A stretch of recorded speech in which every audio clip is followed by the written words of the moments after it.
Hello শ্রোতা বন্ধুরা, welcome to কাহিনীর জগৎ। কাহিনীর জগৎ ভৌতিক ঘটনার চ্যানেলে আপনাদের আসার জন্য সকলকে অসংখ্য অসংখ্য ধন্যবাদ জানাই। তো আজকে আপনাদের জন্য আরেকটি হাড় হিম করা ভৌতিক ঘটনা নিয়ে চলে এলাম। এই ঘটনাটি আপনাদের হাড় কাঁপিয়ে দেবে। তো ঘটনা শোনার জন্য এক নিরিবিলি জায়গায় বসে পড়ুন এবং এই ঠান্ডার মধ্যে এক জমজমাট ভূতের গল্প হলে তো জমে যায়। তো ঘটনা এবার শুরু করি। ঘটনাটি আজ আমি আপনাদের বলতে চলেছি, তাই পটভূমি হলো ব্রিটিশ আমলের।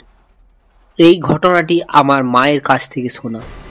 ঘটনাটি ঘটেছিল আমার মায়ের সঙ্গে, মানে আমার দিদার সঙ্গে। এই ঘটনার সাক্ষী দিদার সঙ্গে আরও দুজন ছিলেন। প্রথমজন হলেন মায়ের মাসি এবং দ্বিতীয়জন হলেন মায়ের মামা। বর্তমানে এই তিনজনের মধ্যে কেউই জীবিত নেই। যেহেতু এই পটভূমি ব্রিটিশ আমলে, সেহেতু তখন ছিল না আজকের মতো এত লোকারণ্য, না ছিল এত বিদ্যুৎ বাতি, আর না ছিল এত যানবাহন চলাচল। তখন গ্রামের মতো শহরের মানুষেরাও সন্ধ্যের পর বিশেষ একটা দরকার না পড়লে রাস্তায় বেরোতো না।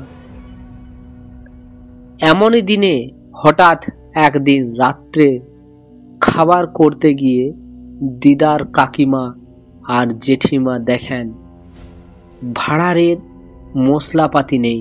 তখন ওনারা পড়লেন চিন্তায়, কারণ বাড়িতে বাবা, কাকা আর জেঠারা কেউই ছিল না। তাই বাড়ির বাচ্চাদের ওপর দায়িত্ব পড়ল এইসব মশলাপাতি নিয়ে আসার জন্য। তখন দিদার বোন আর দিদার ভাই গেলেন মশলার দোকানে। মশলার দোকানটি ছিল নিজেদের, কিন্তু বাড়ি থেকে মিনিট 10 পথ দূরে। যে রাস্তা দিয়ে দোকান যাওয়া আসা করতে হয়, সেই রাস্তাটা আসলে একটা গলি। রাস্তার এক পাশে ঘরবাড়ি এবং অপর দিকে পাঁচিল দিয়ে ঘেরা স্কুলের মাঠ। মাঠের দুই কোণে দুটি গাছ ছিল, একটি তামাল গাছ এবং অপরটি তাল গাছ। দোকান থেকে সমস্ত জিনিসপত্র আনতে আনতে বেশ সন্ধ্যা হয়ে গেল, কারণ দোকানে ভিড় থাকার জন্য ঘরের জিনিসপত্রগুলি দিতে বেশ দেরি হয়। সন্ধ্যা হয়ে গেছে দেখে দিদার কাকা বেশ চিন্তায় পড়লেন, কারণ তিনি 6-7 বছরের 3 বাচ্চাকে তো একা ছাড়তে পারেন না। এর মধ্যে হঠাৎ তিনি দেখেন সাদা ধুতি আর গায়ে সাদা চাদর জড়িত একজন ব্রাহ্মণ পেরিয়ে যাচ্ছেন এই রাস্তা দিয়ে।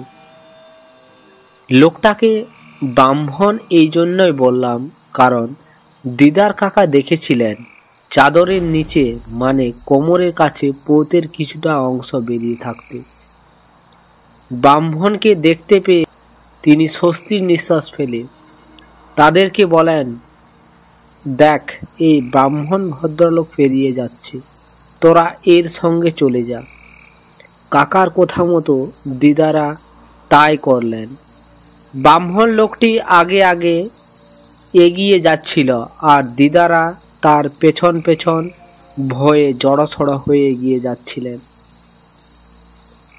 বাড়ির রাস্তাটা দোকান থেকে খানিক দূর এবং রাস্তাতে কোনো আলোর ব্যবস্থা না থাকায় বেশ অন্ধকার ছিল রাস্তাটা। অর্ধেকটা রাস্তা যাওয়ার পর হঠাৎ ব্রাহ্মণ লোকটি পাঁচিলের ভাঙা অংশ দিয়ে মাঠের ভেতরে প্রবেশ করে ছুটে তাল গাছের ওপর উঠে পড়ল।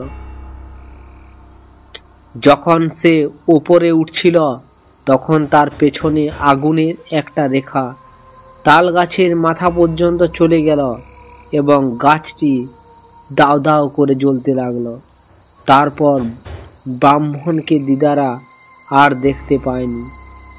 এই দৃশ্য দেখার পর দিদারা ভয়ে চিৎকার করতে লাগলেন, তাদের চিৎকার শুনে দিদার কাকিমা আর জেঠিমা বাড়ি থেকে ছুটে বাইরে বেরিয়ে আসেন।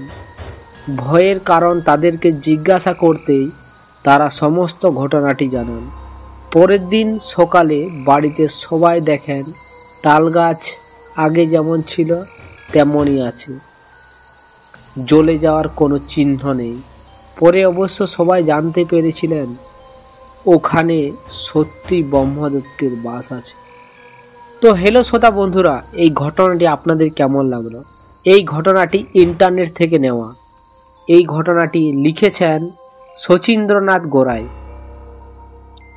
তো আপনাদের যদি এই ঘটনাটি ভালো লেগে থাকে তো অতি অবশ্যই কমেন্ট করবেন এবং আপনারা একটি সাবস্ক্রাইব করে দিয়ে যাবেন, কারণ আপনাদের একটি সাবস্ক্রাইব আমাদেরকে প্রেরণা দেয় নতুন ভিডিও তৈরি করতে।